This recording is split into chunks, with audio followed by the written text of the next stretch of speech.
السلام علیکم ورحمۃ اللہ وبرکاتہ۔ عزیز طلباء و طالبات، امید ہے آپ نے پچھلا کام یاد کر لیا ہوگا۔ تو ہم بڑھتے ہیں اگلے سبق کی طرف۔ سورۃ الاحزاب کا ہمارا یہ آخری سبق ہے، تو دیکھیے چلتے ہیں۔ اعوذ باللہ من الشیطان الرجیم، بسم اللہ الرحمن الرحیم۔ یا ایھا الذین آمنوا لا تکونوا کالذین آذوا موسیٰ فبرأہ اللہ مما قالوا وکان عند اللہ وجیہا۔ اے ایمان والو، یا ایھا الذین آمنوا، اے ایمان والو، یا اس کا ترجمہ مؤمنوں کر لیں، جیسے انہوں نے کیا ہوا یہ بھی ٹھیک ہے۔ تو اگر آپ یا ایھا الذین آمنوا کا ترجمہ اے ایمان والے کرو تو یہ بھی بہترین ہے۔ لا تکونوا، نہ ہو جانا تم، کالذین، ان لوگوں کی طرح، لا تکونوا، نہ ہو جانا، کاف کا معنی طرح، الذین معنی ان لوگوں کی، اے ایمان والو تم نہ ہو جانا ان لوگوں کی طرح، آذوا، جنہوں نے تکلیف دی موسیٰ علیہ السلام کو، فبرأہ اللہ مما قالوا، فا کا معنی تو، برا من بری کر دیا، ہو سے مراد موسیٰ علیہ السلام، یعنی اس کا معنی کریں گے اس موسیٰ علیہ السلام کو اللہ نے تو بری کر دیا اس موسیٰ علیہ السلام کو اللہ نے، مما، ان عیوبات سے، قالو، جو ان کی قوم نے لگائے، جو ان کی قوم نے ان کے بارے میں قالو کہے۔ تو اللہ نے ان تمام عیوبات سے موسیٰ علیہ السلام کو بری کر دیا، بے عیب ثابت کر دیا۔ وکان عند اللہ وجیہا، واو کا معنی اور، کان معنی تھے، عند اللہ کان معنی تھے، اس کے اندر ضمیر جو لوٹ رہی ہے لفظ موسیٰ کی طرف، اور تھے وہ موسیٰ علیہ السلام عند اللہ، اللہ کے ہاں، وجیہن، بڑے آبرو والے، بڑے عزت اور احترام والے اللہ کے نبی تھے۔ یا ایھا الذین آمنوا، اے ایمان والو، لا تکونوا، نہ ہو جانا تم، کالذین، ان لوگوں کی طرح، ان یہودیوں کی طرح، آذوا، جنہوں نے تکلیف دی موسیٰ علیہ السلام کو، فبرأہ اللہ مما قالوا، تو بری کر دیا اس موسیٰ علیہ السلام کو اللہ نے ان عیوبات سے جو انہوں نے لگائے یا جو انہوں نے موسیٰ علیہ السلام کے بارے میں کہے، اور موسیٰ علیہ السلام اللہ کے نزدیک آبرو والے تھے۔ یا ایھا الذین آمنوا لا تقولوا، یا ایھا الذین آمنوا اتقوا اللہ وقولوا قولا سدیدا۔ اچھا، یہ پچھلی جو آیت ہے یا ایھا الذین آمنوا والی پہلی جو آیت ہے ہمارے سبق کی، آج کے سبق کی، اس میں اللہ تعالیٰ ایمان والوں کو کہہ رہے ہیں، جس طرح موسیٰ علیہ السلام کی قوم نے اپنے وقت کے نبی کو ستایا، ان پر الزام لگائے، ان کو تکلیف پہنچائی، اے ایمان والو تم اپنے نبی کو ایسے تکلیف نہ پہنچانا۔ اب یہاں پر تکلیف پہنچانے سے کیا مراد ہے؟ تکلیف پہنچانے سے مراد نبی کریم صلی اللہ علیہ وسلم پر الزام لگانا صرف مراد نہیں ہے، بلکہ ہر وہ کام ہے جس کی وجہ سے آپ صلی اللہ علیہ وسلم کو تکلیف پہنچے، اور وہ کون سا کام ہے؟ وہ آپ صلی اللہ علیہ وسلم کی نافرمانی ہے، کہ ہر ایسا کام جس سے آپ صلی اللہ علیہ وسلم کی نافرمانی ہوتی ہو، یقیناً اس سے تکلیف پہنچتی ہے۔ مثلاً حدیث شریف میں آتا ہے جس کا مفہوم ہے، آپ صلی اللہ علیہ وسلم نے فرمایا کہ میری آنکھوں کی ٹھنڈک نماز میں ہے، یعنی اگر کوئی میرا امتی نماز پڑھتا ہے تو میری آنکھیں ٹھنڈی ہوتی ہیں۔ اب دیکھیے، جو نماز پڑھتے ہیں وہ تو حضور صلی اللہ علیہ وسلم کی آنکھیں ٹھنڈی کر کے آپ صلی اللہ علیہ وسلم کو راحت پہنچاتے ہیں، لیکن جو نمازیں نہیں پڑھتے یقیناً وہ تکلیف پہنچا رہے ہیں، جو نافرمانی کرتے ہیں یقیناً وہ تکلیف پہنچا رہے ہیں۔ تو اس میں یہ تکلیف بھی مراد ہے۔ تو اللہ تعالیٰ فرماتے ہیں، ایمان والو تم جو ہے یہودیوں کی طرح، موسیٰ علیہ السلام کی قوم کی طرح اپنے وقت کے نبی کو تکلیف نہ پہنچانا۔ یا ایھا الذین آمنوا اتقوا اللہ، اے ایمان والو اتقوا اللہ، اللہ سے ڈرو، وقولوا قولا سدیدا، اور درست بات کہو۔ یعنی اللہ تعالیٰ اس آیت کے اندر تقوی اختیار کرنے کا حکم دے رہے ہیں، ایمان والو تقوی اختیار کرو، اتقوا اللہ، تقوی اختیار کرو، اللہ سے ڈرو۔ اب سوال یہ پیدا ہوتا ہے کہ تقوی کیسے آئے گا؟ اللہ تعالیٰ نے اگلے حصے کے اندر ایسا نسخہ بھی بتا دیا جو کہ تقوی پیدا کرنے کے لیے انتہائی ضروری ہے، اور وہ کیا ہے؟ وہ ہے سچی بات، قولوا قولا سدیدا، اور درست بات کہو، سچی بات کہو، حق بات کہو، انسان کے کام بھی سچے ہوں، انسان کی باتیں بھی سچی ہوں، یعنی اقوال کے اندر بھی انسان سچا ہو، اپنے اعمال میں بھی سچا ہو۔ تو جس شخص کا قول اور فعل دونوں سچے ہوں تو اس کو متقی بنتے ہوئے کوئی دقت پیش نہیں آتی، اور وہ اللہ تعالیٰ کا جو ہے سے ڈرنے والا اور متقی اور پرہیزگار انسان بن جاتا ہے۔ یصلح لکم اعمالکم ویغفر لکم ذنوبکم ومن یطع اللہ ورسولہ فقد فاز فوزا عظیما۔ اب سوال یہ پیدا ہوتا ہے کہ جو شخص متقی ہوگا اس کو کیا فائدہ ملے گا؟ اس کا فائدہ کیا ہے تقوی اختیار کرنے کا؟ انسان کوئی بھی کام کرتا ہے تو سب سے پہلے اس کا فائدہ نقصان دیکھتا ہے، تو اللہ تعالیٰ نے اب اس کا فائدہ بیان کیا ہے۔ فائدہ نمبر 1، یصلح لکم اعمالکم، یصلح درست کر دے گا، لکم تمہارے، اعمالکم اعمال، وہ اللہ تمہارے اعمال درست کر دے گا، تمہارے بگڑے ہوئے اعمال درست کر دے گا، جیسے کہ 28ویں پارے میں آتا ہے کہ ومن یتق اللہ یجعل لہ مخرجا، کہ جو بندہ تقوی اختیار کرے گا اللہ تعالیٰ اس کے لیے پریشانیوں سے نکلنے کے راستے کھول دے گا۔ اور انسان عموماً پریشان ہوتا ہے رزق کی وجہ سے کہ رزق کیسے آئے گا، کہاں سے آئے گا. تو اللہ تعالیٰ فرماتے ہیں وَيَرْزُقْهُ مِنْ حَيْثُ لَا يَحْتَسِبُ، اور جو بندہ تقوی اختیار کرے گا اللہ اس کو ایسی جگہ سے رزق پہنچائے گا کہ اس بندے کے وہم و گمان میں بھی نہیں ہوگی. تو اس لیے یہاں پر بھی اللہ نے تقوی کا فائدہ بتایا کہ تمہارے اعمال درست کر دے گا، تمہاری بگڑیاں بنا دے گا، بگڑے ہوئے کام درست کر دے گا. دوسرا فائدہ وَيَغْفِرْ لَكُمْ ذُنُوبَكُمْ، اور تمہارے گناہ بخش دے گا. یعنی دنیا کے لحاظ سے انسان پریشان ہوتا ہے کہ انسان کے کام جو ہے وہ رہ جاتے ہیں اور کام بگڑ جاتے ہیں. اللہ فرماتے ہیں میں تمہارے دنیا کے کام بھی درست کر دوں گا اور تمہاری بخشش بھی کر دوں گا. چنانچہ آخرت جب انسان کی بخشش ہی ہو جائے گی تو پھر آخرت میں ناکامی کا تو تصور ہی نہیں ہو سکتا. پھر انسان دنیا میں بھی کامیاب ہے، آخرت میں بھی کامیاب ہے.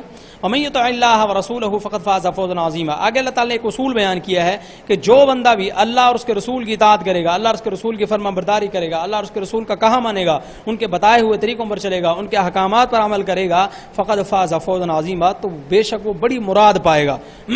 یعنی جو انسان کی مراد کیا ہے؟ انسان کی مراد یہی ہے کہ میں دنیا میں بھی کامیاب ہو جاؤں، آخرت میں بھی کامیاب ہو جاؤں، دنیا میں مجھے کامیابی مل جائے، آخرت میں مجھے جنت مل جائے. تو یہ انسان کی مراد ہے اور یہ انسان کو مراد مل جائے گی بشرطے کہ وہ اللہ اور اس کے رسول کی اطاعت کرے. انا عرضنا الامانة على السماوات والارض والجبال فابين ان يحملنها واشفقن منها وحملها الانسان انه كان ظلوما جهولا. انا کا معنی بے شک، عرضنا ہم نے پیش کیا، الامانت امانت کو، علی السماوات علی منے پر، السماوات منے آسمان، والارض اور زمین، بے شک ہم نے پیش کیا امانت کو آسمانوں اور زمینوں پر، والجبال اور پہاڑوں پر.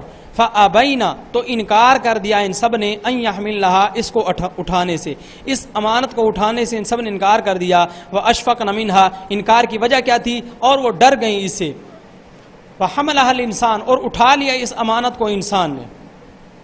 اب اللہ تعالیٰ نے کیا امانت پیش کی؟ امانت یہی پیش کی تھی، اللہ تعالیٰ نے جو ہے زمین و آسمان اور پہاڑوں کو کہا کہ اگر تم میرے احکامات کی ذمہ داری لے لو کہ تم ان پر عمل کرو گے، اگر آگے لوگوں تک پہنچاؤ گے تو میں تمہیں جو ہے اگر کامیاب ہو جاؤ گے تو میں تمہیں جنت میں داخل کر دوں گا، میں تو کامیابی تمہیں ملے گی. اور اگر تم میرا یہ جو امانت والا کام ہے، ذمہ داری ہے میرے حقوق کی، میرے احکامات کی، اگر تم ان کو پورا نہیں کرو گے تو پھر تمہارا ٹھکانہ جہنم ہوگا.